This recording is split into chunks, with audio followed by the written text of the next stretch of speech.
Cuidado con las emociones, fíense solo de la inteligencia y la razón. Bueno, este ha sido el discurso de los últimos 2000 años. Y ahora viene la ciencia y dice, no es verdad, sin emociones no se puede ni vivir ni decidir. En redes, en unos instantes, verán por qué.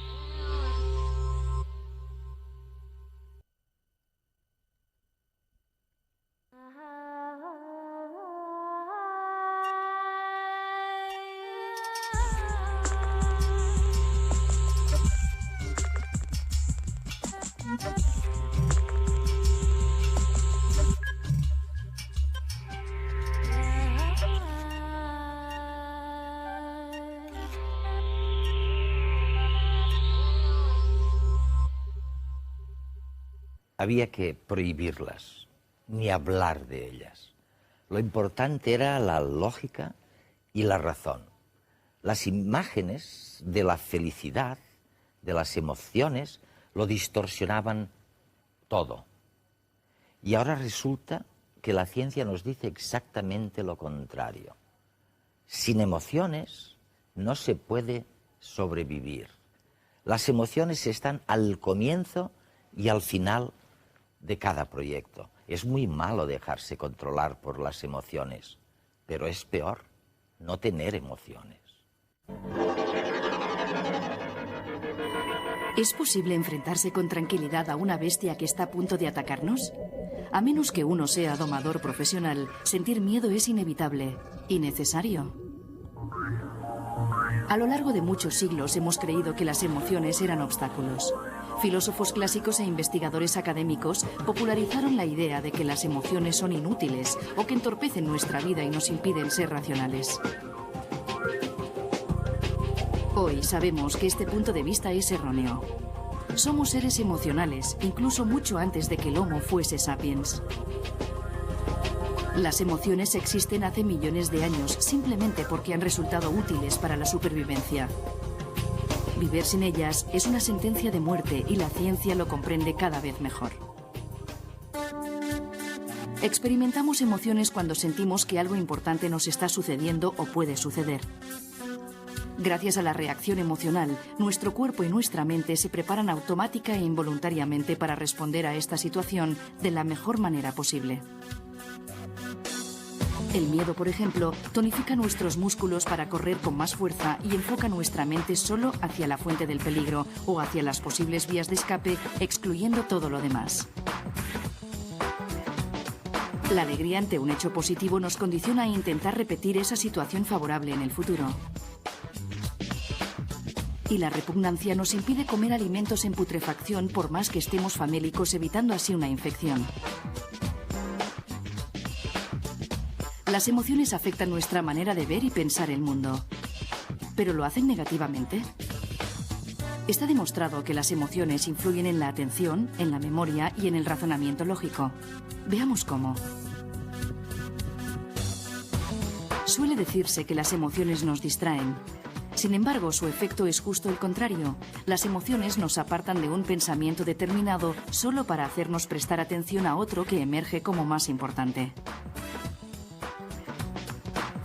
Nuestro cerebro no está hecho para recordar el 100% de lo que se le presenta. En este caso, las emociones intervienen en la memoria como un criterio excelente para determinar qué datos recordar. Creemos que las emociones son perjudiciales a la hora de tomar decisiones. Sin embargo, algunas decisiones podrían tornarse en disquisiciones eternas. En estos casos, resulta más eficaz que intervengan las emociones para poder ser expeditivos.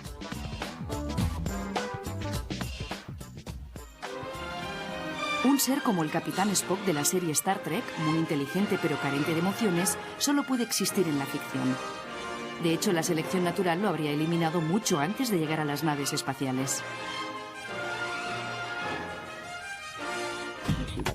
Hoy en día ya no convivimos con fieras salvajes, pero estamos habituados a coches que parecen conducidos por bestias.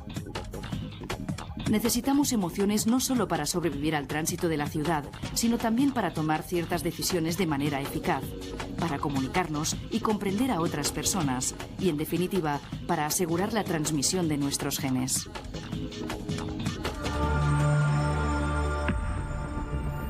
Después de 30 años investigando la universalidad de las emociones básicas, Paul Ekman es una de las personas que más sabe del mundo acerca de cómo expresamos nuestros sentimientos.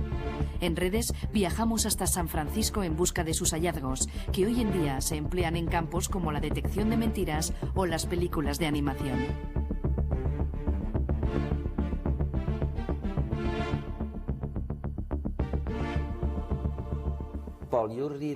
Paul, realmente eres un pionero.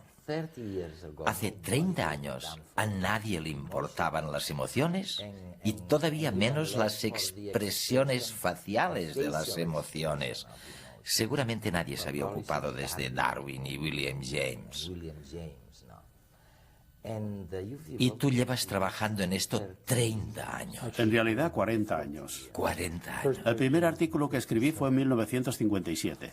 Dios mío, esto es mucho tiempo. Casi 50 años. Y realmente, lo que la gente siempre recordará es que en contra de lo que casi todo el mundo pensaba, tú sostenías que las expresiones faciales, la sorpresa, la ira, el asco. Eres bueno. Debería fotografiarte. Bueno, tú dices que son universales estas caras. Sí, empezamos pensando que no lo eran. Yo estudié a finales de los 40 y principios de los 50, cuando todo el mundo estaba muy influenciado por el punto de vista de Margaret Mead sobre el impacto cultural. Lo importante del comportamiento social era producto de la cultura, y era una visión de la naturaleza muy poco probable. Éramos como una tabula rasa, e incluso se creía que había culturas que no tenían ninguna emoción. Las expresiones no existían porque eran un invento cultural, y yo también creía en esto. Y no acababa de creérmelo. Pero como me había educado en este sistema, pensaba que tenía que ser lo correcto. Pero conseguí que me financiaran un proyecto en el que tenía que investigar si las expresiones y los gestos eran universales o específicos de una cultura. Yo empecé pensando que demostraría lo que decía Margaret Mead, pero lo que encontré era justo lo contrario. De manera que soy un científico cuyos descubrimientos han cambiado mi forma de pensar. Pero resulta que son innatos y que ocurren en todas partes. Está claro que no podemos estudiar todas las culturas. Estudiamos 21 culturas que eran literarias y 2 culturas que no habían estado nunca en contacto con el mundo exterior. Creo que esto es suficiente para poder establecer generalizaciones, particularmente con las culturas aisladas visualmente preliterarias, ya que no podían haber aprendido por medio de contactos con otras culturas. Y nunca habían visto fotografías, revistas, periódicos, televisión o películas. O sea que cuando se está allí se pregunta, ¿qué cara pondrías si te dijeran que se ha muerto tu hijo? Y ponen la misma cara que en cualquier otra cultura, es completamente convincente. ¿Y qué me dices de los gestos simbólicos? Darwin también tenía razón, ya que se aplica a la cultura. Esto, en Estados Unidos, quiere decir que eres el ganador. Pero en Rusia quiere decir amistad. Es decir, que tiene un significado completamente distinto. Los italianos hacen esto para el teléfono y nosotros no tenemos ninguno. En Alemania hacen esto para tener buena suerte y nosotros hacemos esto. Aquí tenemos un lenguaje corporal auténtico. Y la cara también es un sistema de señas. Y es el mejor que tenemos para las emociones. Un sistema de señas universales involuntarias. Es decir, que es muy valioso porque no lo hacemos a propósito. Pero muchas de las expresiones sí que se pueden hacer deliberadamente, lo que nos puede llevar a que una cara nos engañe. Todo el mundo puede hacer una sonrisa, pero hay unas diferencias muy sutiles que te puedo mostrar entre una verdadera sonrisa de disfrutar y una sonrisa social, que es la que tenemos que poner cuando en realidad no estamos disfrutando. Como la que ponen los políticos. Por ejemplo. Pero en algunas ocasiones somos unos artistas muy buenos y ya sabes que los actores están en el límite entre la verdad y la mentira, porque un buen actor consigue llegar a identificarse con el papel que interpreta. Y mientras lo está interpretando, esto lo hemos investigado, su fisiología es la misma que si estuviera sucediendo. Esto sucede con los buenos actores y es por esto que nos llegan a emocionar. Aristóteles dijo que nos emocionamos cuando vemos la tragedia y llegamos a tener miedo porque lo que vemos no es una representación simbólica. sino que estamos viendo a unos actores que en realidad son capaces de generarlo. Lleva mucho tiempo de ensayos y de habilidad. Pero con mucha escuela se puede llegar a conseguir. Se puede ver y sentir. ¿Para qué sirven las emociones? Bueno, yo no las diseñé, de manera que el científico tiene que hacer las preguntas de qué sucede, cuándo y cómo.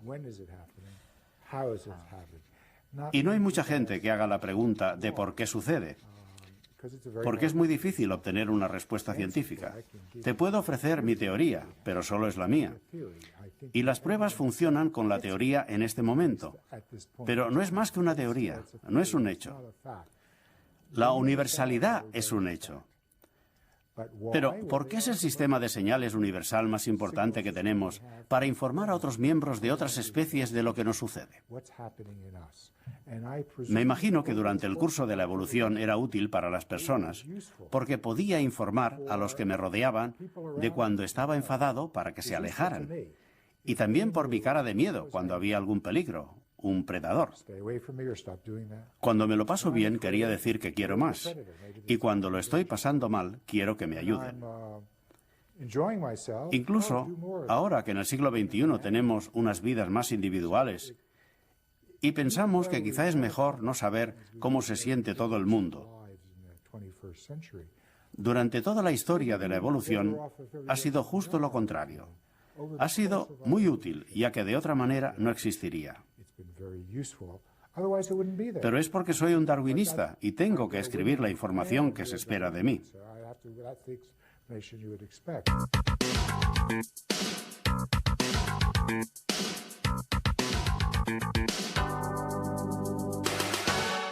Los políticos hablan a los ciudadanos y por lo tanto necesitan encontrar un discurso que les permita llegar y ser recibidos de la mejor manera posible, ¿no? Por eso los políticos intentan encontrar empatías emocionales, sintonías emocionales que permitan después ser como una especie de puente hacia las nuevas ideas o hacia los mensajes políticos, ¿no?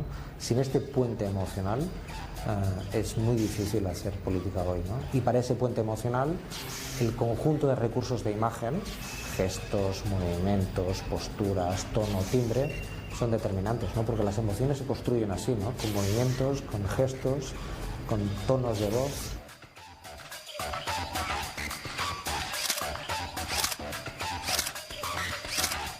En esta escena histórica hay tres personajes, pero hay un gran dominador de la escena. Es Arafat, que con su gesto siempre lleva la iniciativa, con su firmeza de posición y de postura, consigue girar toda la situación y todos los personajes hacia él, ¿no? En la escena hay un detalle interesante y es que Rabin lleva los papeles de su discurso arrugados en su mano izquierda, que es un gesto de inseguridad y de timidez y también de desconfianza.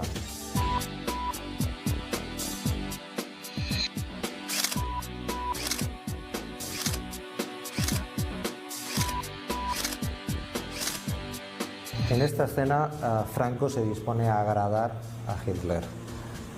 Su actitud, su manera de dar las manos tan afectuosa, cruzando la una sobre la otra, es un gesto inhabitual para dos personas que no se conocen, pero en la que una quiere mostrar un grado de afecto y de familiaridad inexistentes. La actitud de Franco yo creo que sorprende a Hitler, que quizás esperaba un saludo marcial inicial, por eso lleva los guantes en la mano, y le obliga finalmente de manera improvisada a sacarse el guante de la mano derecha para poder de nuevo saludar a Franco con el contacto de las palmas de las manos, ¿no?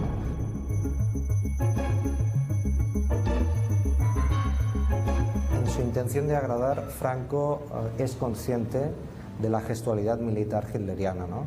Tiene el brazo permanentemente a punto, está totalmente rígido, dispuesto a saludar marcialmente a las tropas alemanas como se merece la situación histórica, ¿no?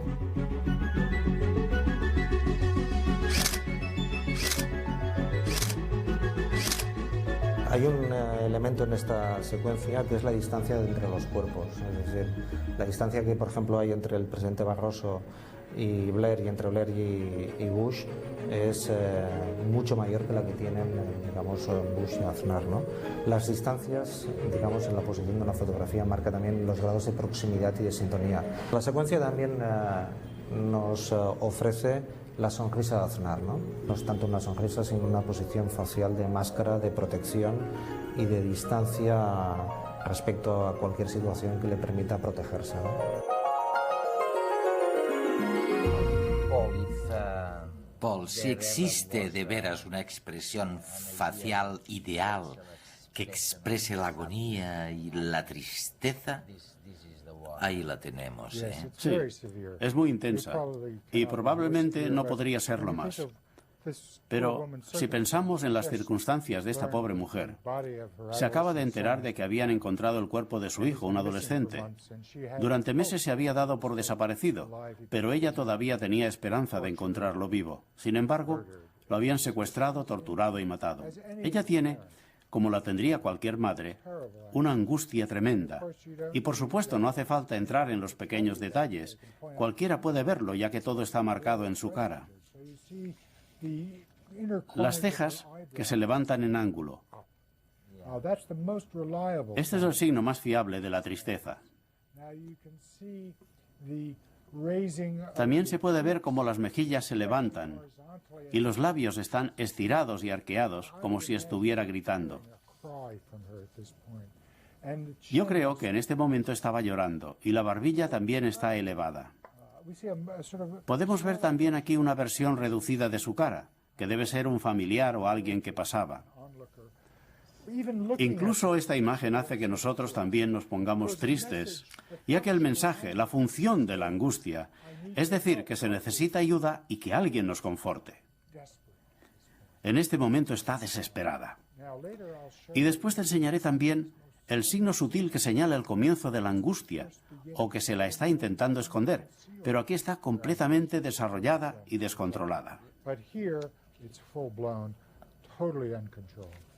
Veamos estos detalles que muestran la tristeza cuando ya ha empezado, pero todavía no es evidente.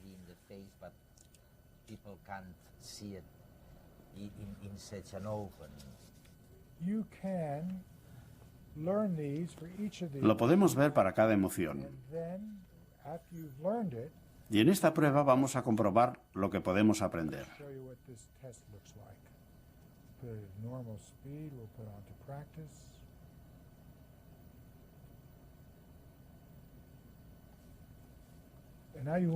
Ahora aparecerá una imagen, pero yo no sé cuál es.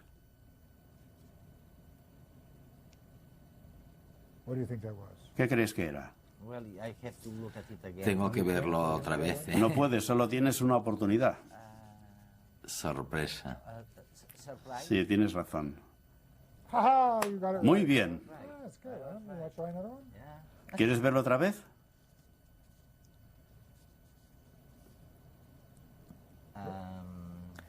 Pues no sé. ¿Cómo lo llamarías eso? Asco. ¿Quieres verlo otra vez? Vamos a ver. ¿Sorpresa de nuevo? No. Ahora aparece la respuesta correcta, enfado, y la vuelve a mostrar. Cuando se hace esta prueba se puede ver cuando se ha acertado o no. Y después de haber hecho unos cuantos se pueden identificar en un momento. Esto es sorpresa. Aquí tenemos la sorpresa. Las cejas están elevadas, los ojos están elevados y muy abiertos, y está boquiabierta. Esta es una fotografía con mucho grano de un periódico. El fotógrafo no esperaba tomar la foto de una mujer cayéndose.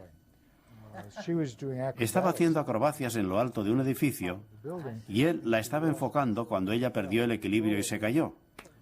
Obtuvo un premio de fotografía y, por cierto, ella sobrevivió a la caída.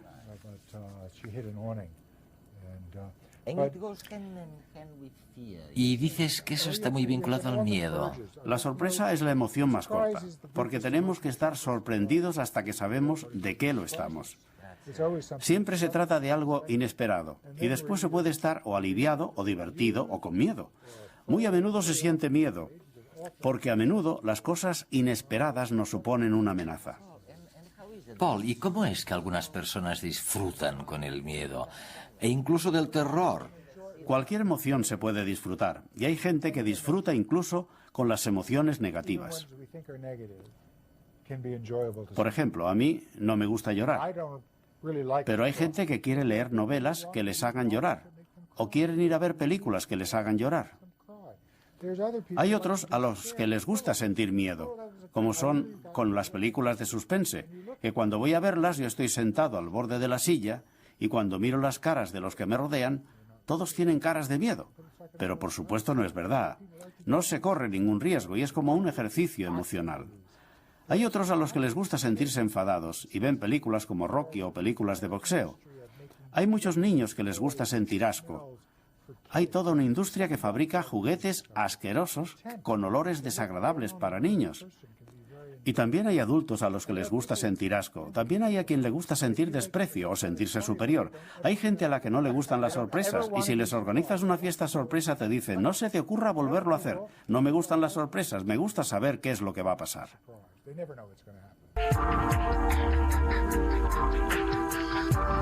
Las emociones nos dominan. El legado genético que hemos heredado determina nuestras reacciones ante situaciones concretas. Son las emociones innatas. Sin embargo, a lo largo de nuestra vida también aprendemos a emocionarnos ante determinados estímulos y estos quedan grabados en nuestro cerebro. Es la memoria emocional, un resorte que se activará en situaciones concretas. Con cada estímulo que desencadena una emoción se crean nuevas conexiones entre un grupo de células en nuestro cerebro. Es una especie de asamblea celular que retiene el aprendizaje emocional. El conjunto de todas estas asambleas celulares forma la base de datos que contiene todo lo que nos emociona. Y aunque es fácil añadir datos, borrarlos es muy complicado. Por eso es tan difícil controlar totalmente nuestras emociones.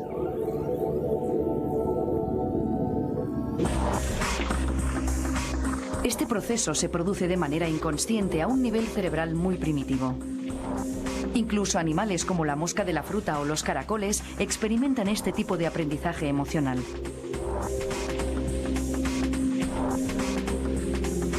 Pero solo si el organismo posee un cerebro suficientemente evolucionado será consciente de la emoción que está sintiendo.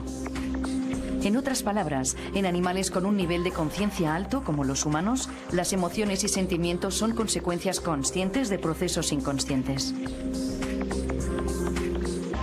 Una diferencia básica entre un cerebro evolucionado y otro más primitivo es la capacidad de distinción entre realidad y representación. Este solo se da en animales con cerebros suficientemente desarrollados como los humanos, y su funcionamiento es así. En primer lugar, nuestros ojos ven una fotografía que da miedo. La información pasa desde los ojos al tálamo, donde es procesada y redistribuida inmediatamente a la amígdala. Esta rápida conexión permite que el cerebro active los mecanismos que preparan el cuerpo para afrontar el posible peligro. Paralelamente, la corteza cerebral también recibe la misma información procedente del tálamo.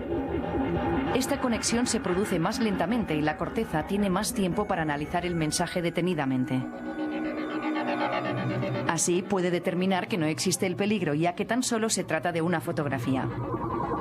De nuevo, esta información, una vez analizada, se transmite a la amígdala. Como la corteza ha determinado que es una falsa alarma, la respuesta de miedo se detendrá. Pero como en todo lo demás, nuestros genes también condicionan este proceso. Se ha demostrado que en personas con una variante genética defectuosa, el mecanismo de distinción entre representación y realidad no funciona correctamente. Esto supone que se genere un estado de ansiedad a partir de una amenaza irreal. Eran básicamente fotografías de caras que daban miedo, pero que por supuesto no suponían ningún peligro.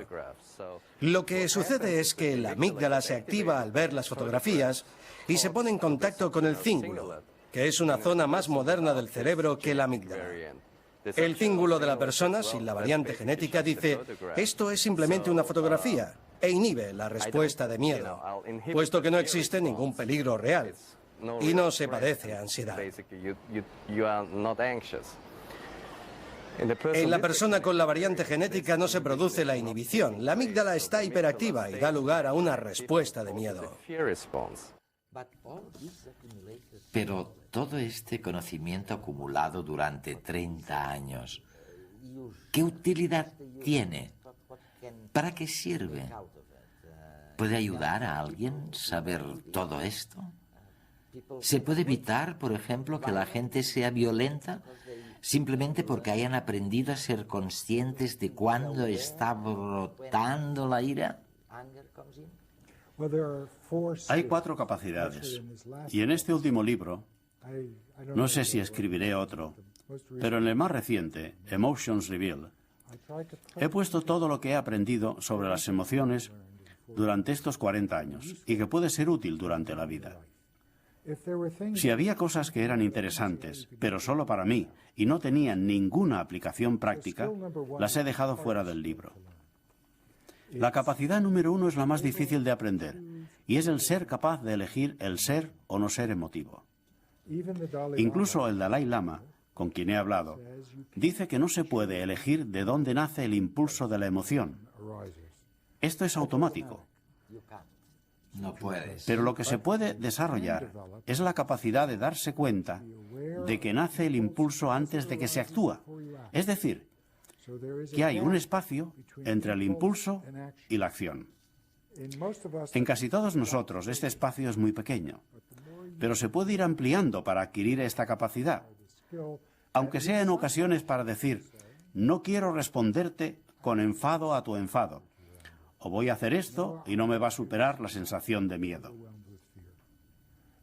Es duro, porque se está actuando en contra de la naturaleza, ya que no quiere que haya interferencias en ese punto.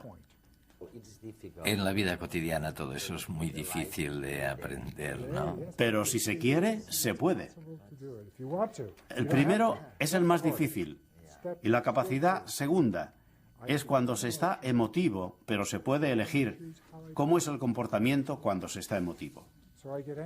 Me enfado con mi mujer. Regreso del trabajo y me dice que por qué me he vuelto a olvidar de hacer la compra. He hecho la compra y está ahí. ¿Por qué se enfada?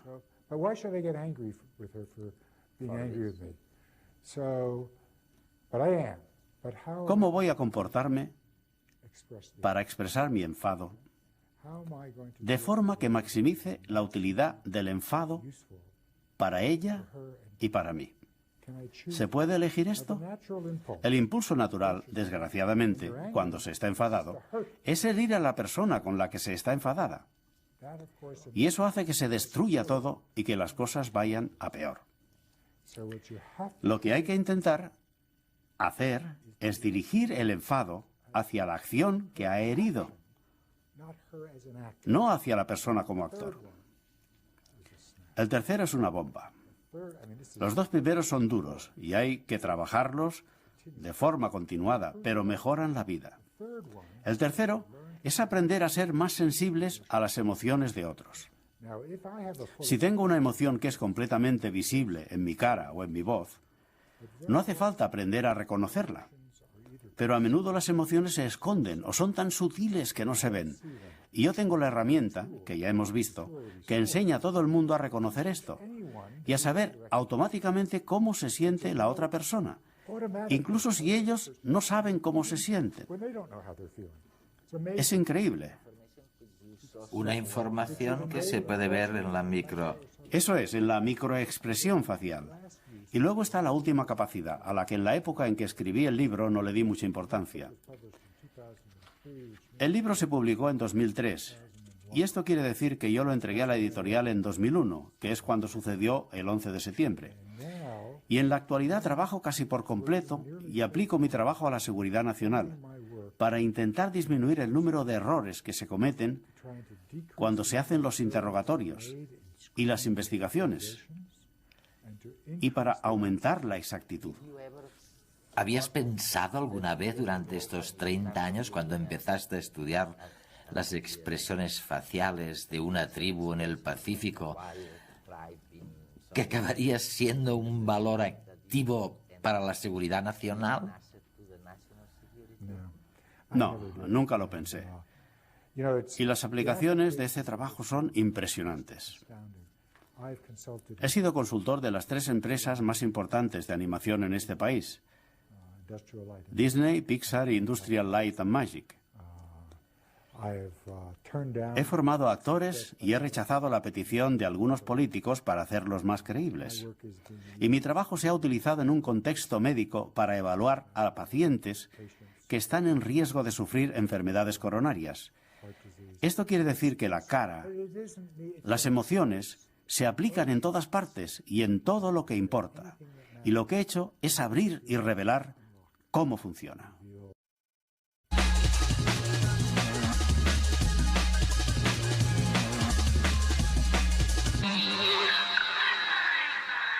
Las manías controlan su vida. No tiene por qué preocuparse, ya que un equipo de investigadores ha descubierto que ser hipomaníaco, más que un problema, es beneficioso. Por ejemplo, las personas tiquismiquis y con altibajos emocionales suelen ser las más creativas en el trabajo y en su vida social. El estudio ha consistido en investigar a un grupo de hipomaníacos, personas con ligeros problemas emocionales y psicológicos. Se trata de una patología que no llega a la consulta de los expertos, pero que puede limitar la vida cotidiana. Son gente entusiasta, hiperactiva y con una curiosidad casi infinita en muchos ámbitos. Los psicólogos aseguran que este carácter comparte cierta base genética con la de las personas que padecen trastorno bipolar, o sea, que pasan de la euforia a la depresión con mucha facilidad y sin causas aparentes. Las puntas de energía en muchas ocasiones van acompañadas de momentos de inspiración artística. Es decir, que este frenesí en los estados de ánimo puede acabar siendo productivo desde el punto de vista laboral. Muchos de los grandes hombres de la ciencia y el arte eran hipomaníacos. Igual que nos atrae un bar lleno de gente pasándoselo bien, a los abejorros les atraen las flores más concurridas. Al menos eso es lo que indica un ensayo realizado en Arizona. La peculiar investigación demuestra que los insectos son capaces de aprender pautas de comportamiento de sus vecinos más cercanos. En el ensayo había 2 grupos de flores, unas verdes artificiales y otras naranjas naturales. Tras varios meses de observación, se ha constatado que los abejorros que vieron a otros buscando alimento en las flores artificiales tenían el doble de probabilidades de escoger dichas flores por encima de las naturales cuando llegaba su turno de alimentarse. Así pues, se trata de la primera demostración de que los insectos pueden aprender a través de la simple observación de la conducta de otros insectos. En cambio, los abejorros, que no tuvieron el ejemplo de un grupo anterior, se decantaron por las flores naturales a la hora de buscar alimento. Para asegurarse de que los abejorros que espiaban a sus congéneres no estaban influidos por ninguna señal olfativa, en una segunda etapa se utilizaron unos insectos trampa hechos de resina y los resultados fueron los mismos. Dicen que la música amansa a las fieras. Ahora, un equipo de cardiólogos asegura que una melodía puede ser beneficiosa a la hora de tratar algunas patologías cardíacas. Además, oír música reduce los niveles de estrés y ansiedad. La conclusión es que el entrenamiento musical puede ser útil en el tratamiento de enfermedades cardíacas o ictus. El ensayo se ha realizado con una treintena de voluntarios a los que se controlaba la presión arterial y la respiración mientras escuchaban diversas composiciones musicales. El objetivo era relacionar ritmos y melodías con la respuesta fisiológica que presentaba cada individuo. El ensayo concluye que es el tempo musical, más que el estilo, lo que ayuda a controlar algunos parámetros biológicos. El tempo influye positivamente sobre los niveles de estrés y ansiedad que presentan los candidatos. La investigación muestra que la música más rápida, así como los ritmos más complejos, aceleran la circulación arterial y la frecuencia de respiración. En cambio, las piezas más suaves tienen el efecto contrario. Si está a punto de regalarle un perro a su hijo, piénselo 2 veces. Una conocida marca de videojuegos japonesa les propone la mascota ideal. Se trata de un perro que no se come los muebles, no mancha ni huele. Ahora ya no tendrá excusas para aumentar la familia con un animal de compañía virtual. La idea corre a cargo de la multinacional Nintendo, que ha decidido crear un programa de adiestramiento de mascotas. Se trata de lo último en simuladores de animales y es un paso más evolucionado y real que los tradicionales Tamagotchis. Es pues un juego de videoconsola en el que el jugador decide el grado de implicación que quiere tener con su mascota virtual. Nada más comenzar la partida, el jugador puede elegir la raza del animal y el nombre al que responderá desde el primer momento. Luego comienza el verdadero desafío, ya que se trata de demostrar la pericia a la hora de educar al cachorro. Las órdenes las cumple gracias a un sofisticado sistema de reconocimiento de voz. El juego funciona como cualquier mecanismo de videojuego. Gracias a un lápiz óptico, los jugadores pueden educar, jugar o acariciar a su mascota.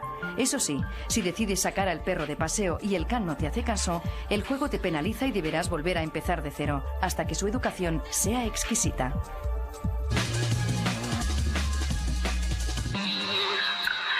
Claro que están en la segunda parte de Redes, un programa que esta vez dedicamos a las emociones y no lo hacemos con interrogantes. Decimos para qué sirven las emociones. Y la verdad es que, díganme quién de ustedes no ha oído alguna vez de alguien que dice de un tercero, es un desastre, no sabe controlar sus emociones. Y bueno, la importancia que tiene el controlar sus emociones, pero casi nunca hablamos de la importancia que tiene también no tener emociones. A veces es mucho peor no tener emociones que no saber controlar nuestras emociones. Bueno, determinados tipos de psicópatas es gente que no tiene emociones. A pesar de que vosotros decís los dos que las emociones son universales y que están en todas partes, en todas las culturas. Serán 5, 6, 7, no sé, pero todo el mundo tiene las mismas emociones.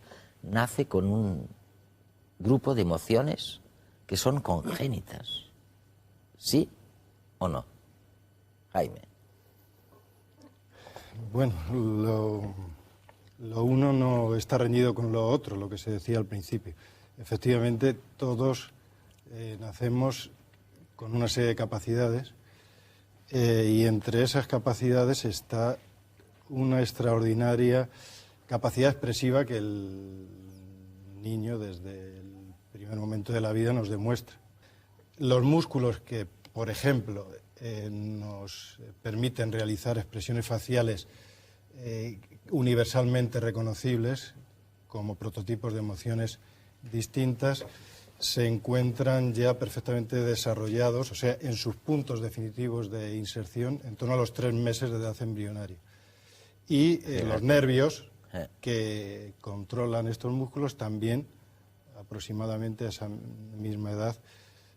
A los 3 meses de edad embrionaria, efectivamente. Y la movilidad, por lo tanto, que tiene ya desde el nacimiento un niño es comparable. Se ha destacado una única excepción a la que tiene un adulto.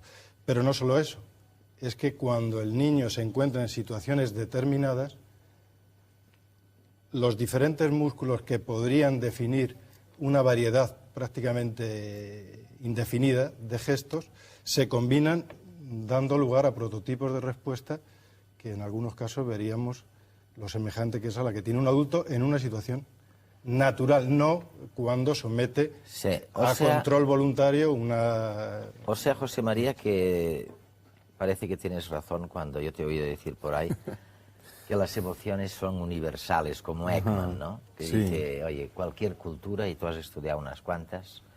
En cualquier cultura, sí. Lo que ocurre es que, en cierta manera, Eduardo, aquí nos encontramos con uno de los límites del lenguaje y no estaría mal que los que trabajamos en esto, te lo digo para animarte también, Jaime, sin ningún complejo acuñáramos los neologismos necesarios para referirnos a otras dimensiones existenciales, ¿no?, del ser humano. Entonces, a partir de mi observación, yo estoy llegando a la conclusión que por un lado están las emociones, lo que ahora estamos hablando, ¿no, Eduardo? Las 6 o 7... Yo creo que tenemos 7, de Darwin, no más. Vamos, sí. Digamos algunas, recordemos algunas. Pues, por ejemplo, la rabia, la tristeza, el miedo, el éxtasis místico, también entra dentro de las emociones básicas. ¿La repugnancia? No, la repugnancia no. ¿No? Darwin la citaba. Pero yo no. Como una básica, sí. Entonces, yo, por ejemplo, lo que estoy observando es que por un lado están las emociones, ¿no?, que son formas genéticamente determinadas o dadas de respuesta a estímulos que nos llegan del entorno.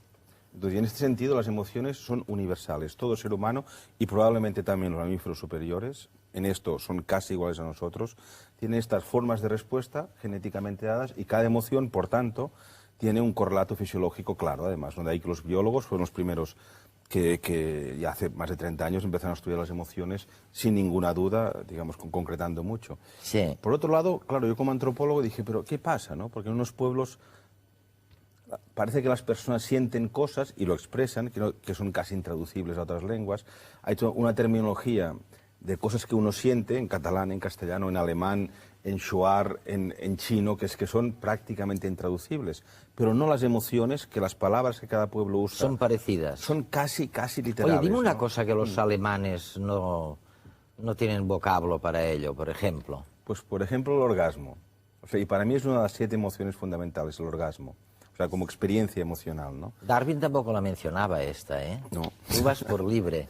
Bueno, no, pero hay algún autor que dice, por ejemplo, la alegría, sí. Que conlleva la afiliación, en algunas teorías iría, digamos, encaminada a largo plazo a la reproducción. Hay un Oye, os voy a pasar un reportaje sobre las expresiones faciales de todo esto que me estáis hablando, porque me parece interesantísimo, ¿no? Las expresiones faciales son un lenguaje muy importante en el campo de la animación, porque permiten al espectador intuir las emociones de sus protagonistas. Sin embargo, el mundo de la animación nada tiene que ver con el real, o al menos así lo creen un equipo de psicólogos de la Universidad Autónoma de Madrid. Esa relación entre expresiones faciales y emociones, tan obvia en los dibujos animados, no tiene por qué darse en personas reales como nosotros. Según el diseño del personaje en cuestión, sus rasgos de la cara están sintetizados en un triángulo que refleja esa expresión que quiere dar en ese momento. Por ejemplo, en el caso de la Beth, y en este caso concreto, por ejemplo, si la queremos enfadar, pues sería una cuestión de ajustar la forma de las cejas y la forma de la boca para así lograr, pues, una expresión determinada. Si esto sale bien, demostraremos que bajo el hielo de la Antártida hay vida. En el personaje de Beth, es decir, nos hemos referido a cuatro expresiones principalmente. Estas son triste, alegre, enfadado y asustado o asombrado. Con la combinación de estas expresiones es que conseguimos que ella, pues, emita al espectador, pues, determinados sentimientos. ¡Es alucinante! ¡Científicos de buen corazón! Beth, en este momento podemos estar viendo 4 emociones tremendamente importantes: alegría, miedo, tristeza y enfado. En el caso de la alegría podemos ver cómo Beth estira las comisuras de sus labios hacia arriba y eso marca una sonrisa, que es el signo universal de alegría según muchos psicólogos. En el caso de enfado vemos cómo frunce el ceño y esa marca es suficiente como para que todos tengamos la impresión de que está enfadada. En el caso del miedo abre la boca y abre los ojos y eso también nos indica que está asustada.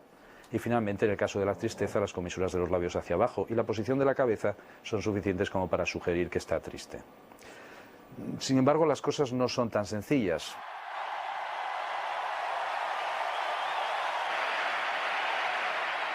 Este es un caso típico, es una atleta española, acaba de comprender que ha ganado una importante competición, ha logrado una medalla histórica.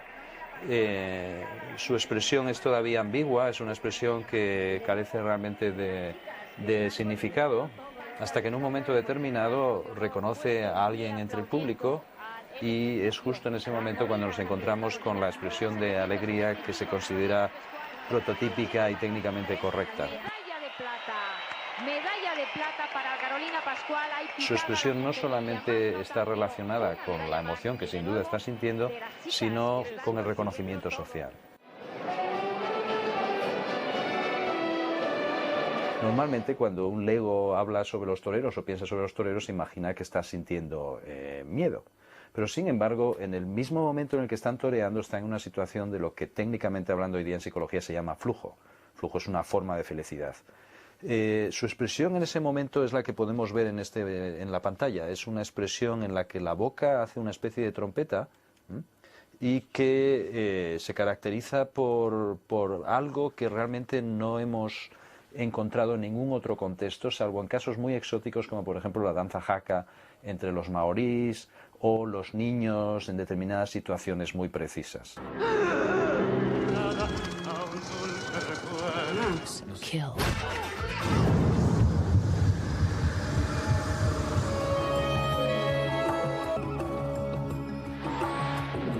Se entiende que las expresiones faciales son un repertorio limitado, un repertorio categorizado que comprende unos pocos gestos y por otra parte que se vinculan también con un conjunto muy limitado de emociones que se llaman emociones básicas como alegría, miedo, tristeza, ira, sorpresa.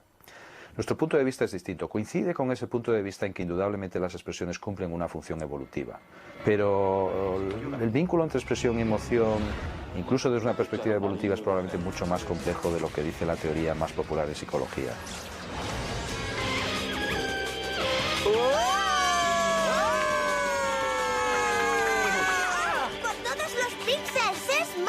En último término, lo que nos estamos planteando es hasta qué punto realmente se puede explicar la expresión y la emoción de una forma simple, de una forma evidentemente muy gráfica, muy atractiva, que sirve, por ejemplo, para el diseño de personajes en los dibujos animados, pero que quizás no responde exactamente a lo que ocurre en los seres humanos.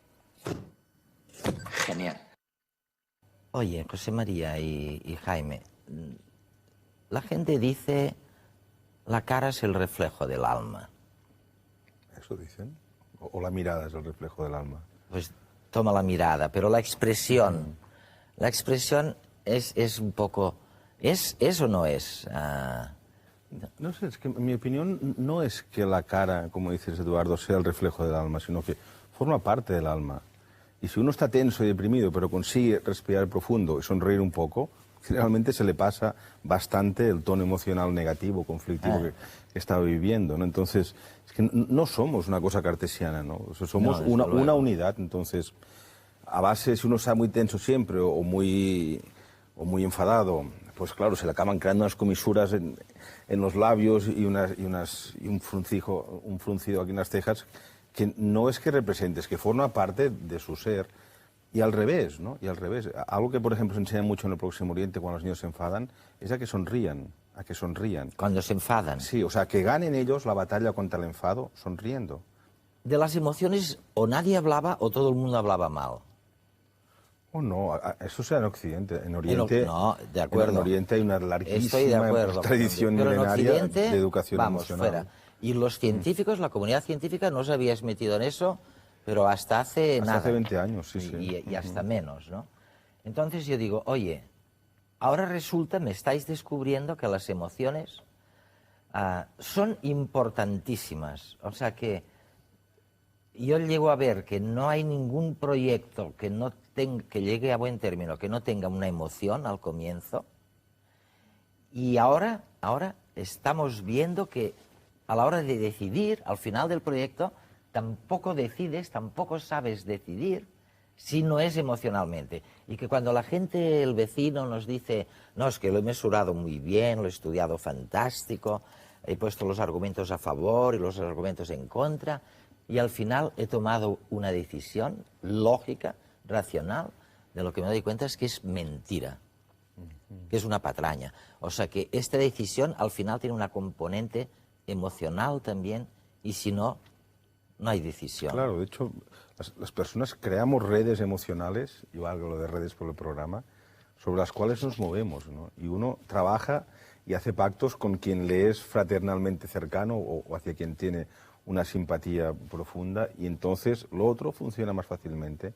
Pero las redes sociales, en ese sentido yo discrepo mucho del marxismo, no tienen que ver con alcanzar medios de producción o situaciones sociales más favorables, sino las redes sociales se crean sobre las emociones. Oye, me dice Jaime, es que estoy recapitulando, que no se aprende lo de mentir. Sí, sí se aprende. Se aprende. Sí, cómo no. O sea, el engaño se aprende como expresión. Precisamente, digamos, lo que hace la cultura es enseñarnos unas reglas, digamos, de expresión, de tal manera que uno aprende en cada contexto que es más adecuado expresar y naturalmente también aprende así a disociar un sentimiento de la propia expresión. O sea, aprendemos el engaño. Os voy a pasar un reportaje que habla un poquito de esto. ¿Qué expresa el cuerpo del otro? ¿Nos transmite la misma emoción con su rostro y con su cuerpo? ¿Somos capaces de detectar el engaño cuando observamos la expresión corporal?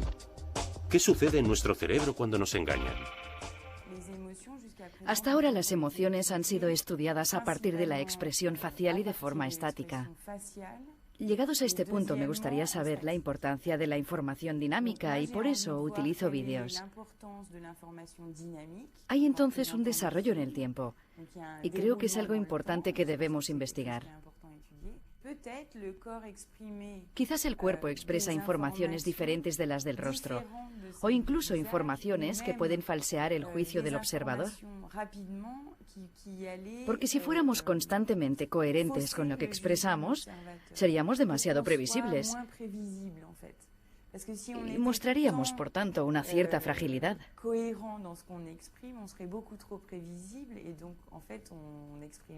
Lo que queremos ver realmente es cómo manifiestan los demás sus emociones e intenciones mediante la expresión corporal.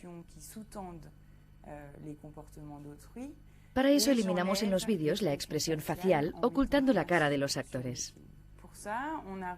En el estudio sometemos a escáner a varios sujetos, es decir, observamos lo que sucede en su cerebro mientras visionan pequeñas películas donde ven a un actor levantar una caja.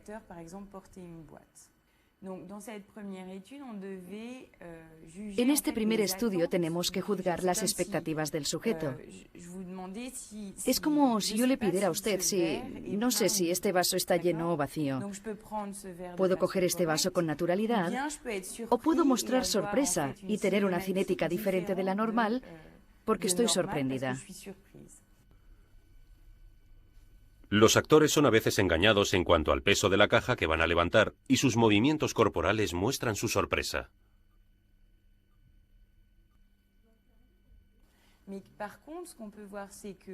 Lo que vemos es que tanto la amígdala como el córtex cingular anterior son regiones cerebrales específicas en la detección de la mentira.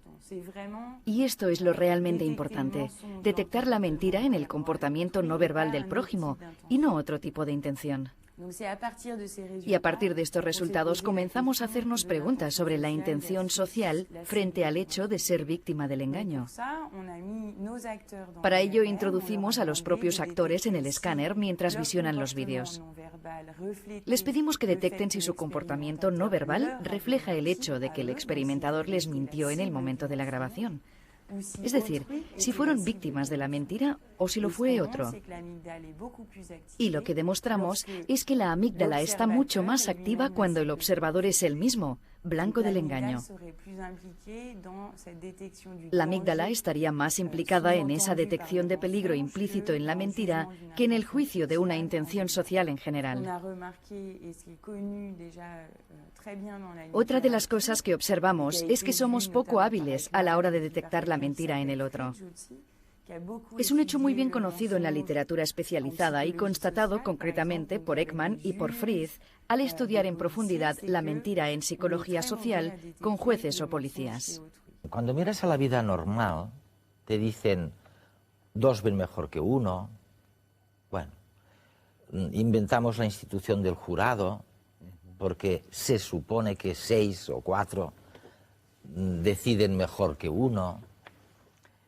Y luego, sin embargo, cuando veo lo que pasa a mi alrededor, o sea, cuando veo las emociones, no las individuales, solas, sino las emociones grupales, las emociones colectivas, te das cuenta de que la emoción, la reacción colectiva no tiene nada que ver con la suma de las emociones individuales. Es otra cosa. 2 más 2 no son 4 en temas de emociones. ¿Cómo los llamas? Los de la Amazonas, este pueblo que tú has estudiado tanto. Los Shuar. Los Shuar. O Rachuara. Eso. Oye, sí, esos son dos ¿tienen emociones grupales ellos? Claro que tienen. No grupales, colectivas. Colectivas. ¿No? De todas formas, ahora que lo mencionas, Eduardo, yo lo pondría en otra categoría de experiencia subjetiva, ¿no? Porque es cierto esto que dices y muy cierto, que a veces y con frecuencia, las emociones que individuos en concreto sienten no se corresponden con la expresión emocional colectiva del grupo al que pertenece el individuo, ¿no? Entonces, y en esto sí es cierto que hay algún tipo de resonancia, que yo creo que los científicos no sabemos casi nada o absolutamente nada de esto. Hay algún tipo de resonancia, no sé cómo llamarle, resonancia emocional, por usar esta expresión sabiendo que es incorrecta, ¿no? Que arrastra a los individuos, ¿no? Es decir, yo nunca he conseguido disfrutar de verdad viendo un desfile militar, por ejemplo, pero he estado en desfiles militares y he sentido dentro mío como algo que me arrastraba con toda la masa de personas que había a mi alrededor, ¿no? Y no es un espectáculo que yo disfrute ni me apetezca ni gaste tiempo en ir, ¿no? Entonces, hay algo de esto, ¿no? Y digamos, y una gran experiencia, incluso para los no aficionados al fútbol, por ejemplo, es ir a ver un partido de máxima intensidad, que aunque no entiendas de normas de fútbol, aunque no seas partidario de ninguno de los equipos, pero hay algo en el colectivo de carácter emocional que desde luego arrastra. Y en otras sociedades, ya que los mencionabas, por ejemplo, entre los shuar, las personas se provocan las emociones que ellos necesitan, o sea, aprenden a usarlas en beneficio del momento. Entonces, cuando una persona tiene que ir a vengarse de otra, por ejemplo, que a lo mejor ni conoce, porque es una venganza que venía del abuelo, del otro que mató a mi abuelo, y yo en algún momento he de ir a devolver esta afrenta, porque si no mi familia va a caer en ridículo, en fin. Y a lo mejor me toca ir a matar a alguien que nunca he visto, con lo cual no puedo sentir odio hacia aquella persona, ¿no? Aparte de una cosa pues familiarmente adquirida, pero saben cómo hacerlo para generarse la violencia necesaria, el estado de agresión necesario, incluso el odio. Jaime, ¿qué me decís los psicólogos de este tema? De los conflictos. Lo que ocurre es que tenemos que, digamos, matizar, ¿no? Hay un fenómeno muy elemental que es el contagio emocional. Esto es, las emociones tienen una naturaleza y una función social. Y digamos, el hombre tiene una naturaleza social, o sea que es gracias a las emociones que desde que nace puede establecer una comunicación y esto no se pierde, sí se aprende con la cultura a modelar, a engañar, etcétera, pero hay fenómenos que le trascienden a uno y que se imponen fenómenos más primitivos y automáticos, como es el contagio, que fácilmente se suscita pues por la simple visión de otra persona, y más si es un conjunto de personas compartiendo una misma emoción e ilustrándola en el rostro. De forma automática nos contagiamos. Pero se agranda y sale algo distinto, a lo mejor más venenoso, más dogmático, o más grandioso. O más grandioso. Lo tenemos que dejar aquí, pero seguiremos sobre el mismo tiempo y sobre el mismo tema en próximas semanas.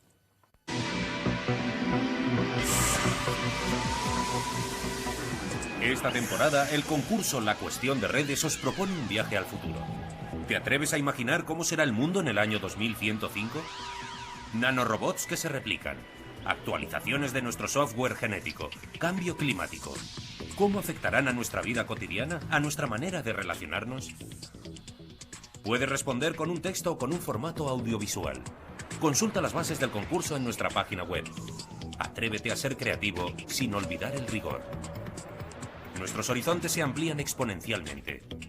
¿Cómo te imaginas el mundo dentro de 100 años?